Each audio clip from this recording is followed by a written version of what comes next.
Ghaflah ni ialah satu musuh yang paling besar. Sebab tu disuruh kita tutup kelalaian dengan setiap saat lamhah wa nafsin. Tiap-tiap kelipan mata dengan nafas kita dengan Tuhan ni. Oh, banyak nak ingat Tuhan setiap nafas. Oh, kau lalai ingat Tuhan 24 jam, kau tak ingat apa dalam semayang kau lupa Tuhan. Kau angkat takbir Allahu Akbar, berrokok dan terbagai. Itulah muka kau.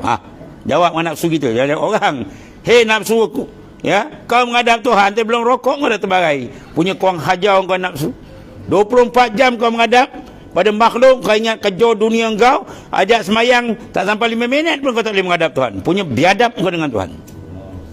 Aqimis salat li zikri. Dirikan semayang untuk engkau ingat dan menghadap aku, Tuhan kata. Tidak dibenar dalam semayang menghadap selain Allah. Tidak dibenar dalam semayang ingat selain Allah Ta'ala. Tuhan tak benar tu. Tapi apa yang jadi?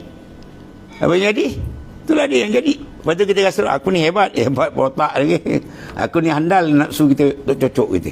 Wah, aku ni hebat, aku ni handal apa? Belum semayang dah terbagai. Arif bila diangkat takbir mi'raj terus hati di kehadrat Tuhan. Angkat takbir mi'raj terus fana dengan Tuhan, berlazat dengan Tuhan. Ini kita belajar dengan makan minum, makan minum tu lembu kebau boleh dapat makan tu. Kita nak dapat lazat maknawi. Ya, kenikmatan sebenar ialah hayatur ruh.